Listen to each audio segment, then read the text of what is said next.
When Immediate Future started 17 years ago, the world was was very different.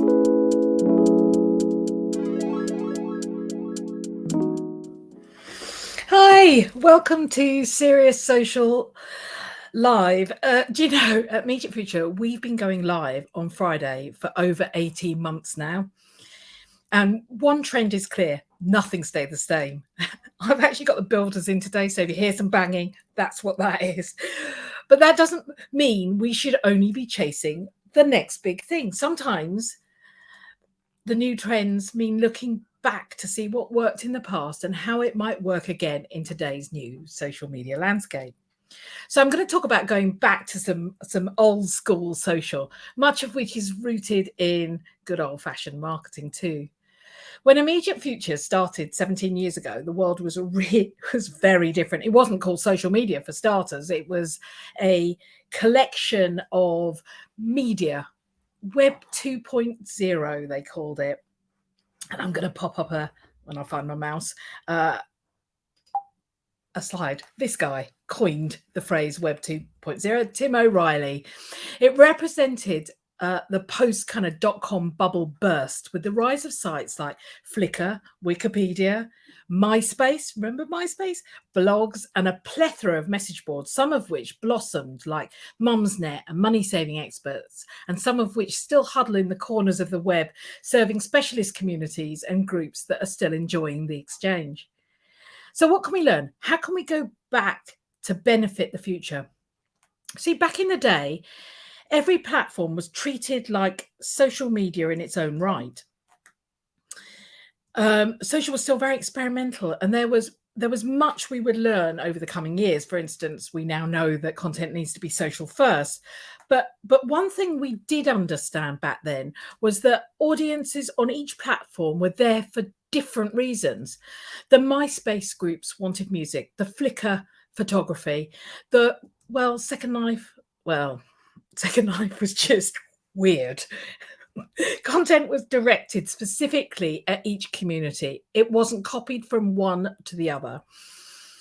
The social ecosystem was not what it is today, where people belong to 5 or 6 networks, partly because many of the formats were very, very different, but also because it was a given that each community was distinctive. The audiences behaved differently, liked different things, and communicated in different ways.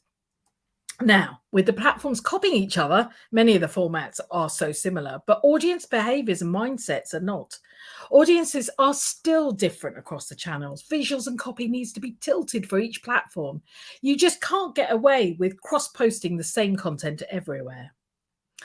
As part of any campaign, what mattered on social was the people back then. Don't think that's changed really.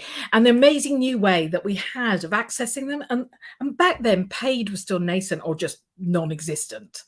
In fact, it was quite a while before there were even brand pages on Facebook. So you had to a brand had to be a person. So the approach tended to be grounded in influence, advocacy, amplification, and UGC, user-generated content. Much of this new marketing was based on a book, which I'm just going to drag out. This is my original copy, a book called The Clue Train Manifesto, published in 2000. The work examines the impact of the internet on marketing, claiming that conventional marketing techniques are rendered obsolete by the online conversations that consumers are having, and that more importantly, companies needed to join. By 2006, we'd got into the swing of it, and there's another seminal book, which is Connected Marketing.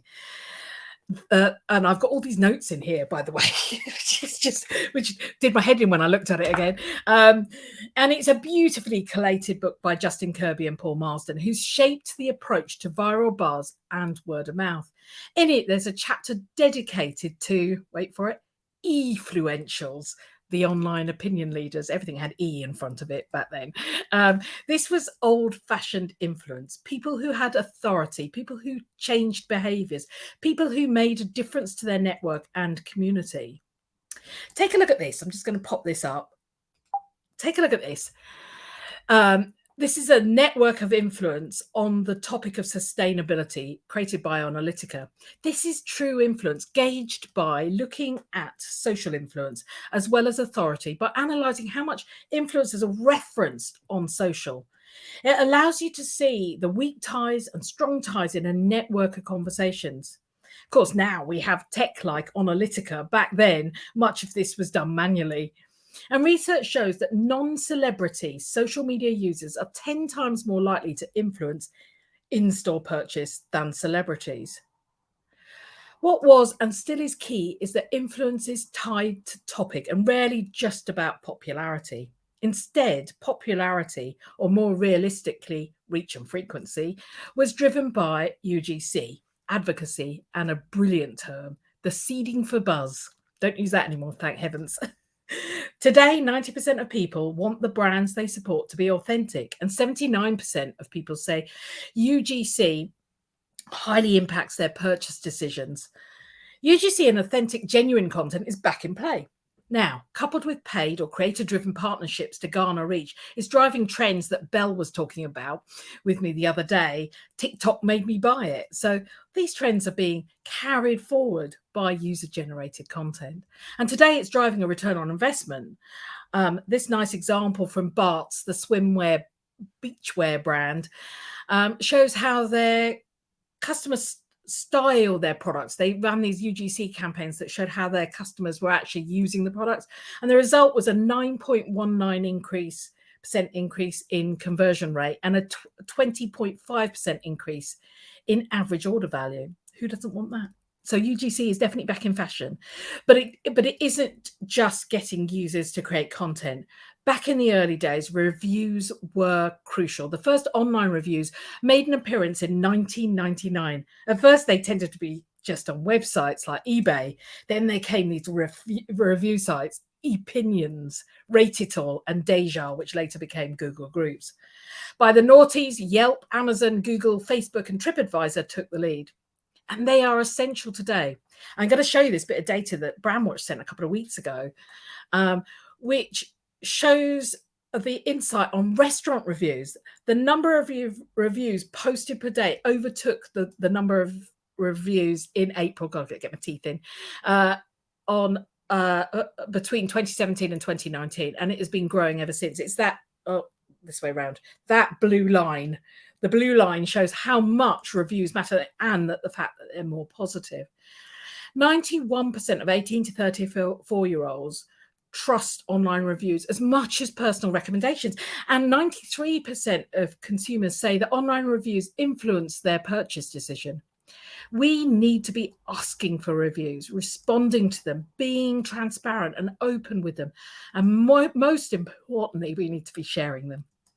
So let's turn to creative. Without paid and shiny new formats, creativity had to lead the way.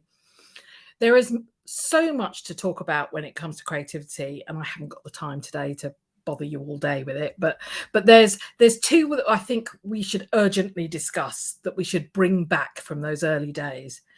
By 2008, brands realized that they just couldn't be part of the social mix if they talked, behaved, and acted like corporations.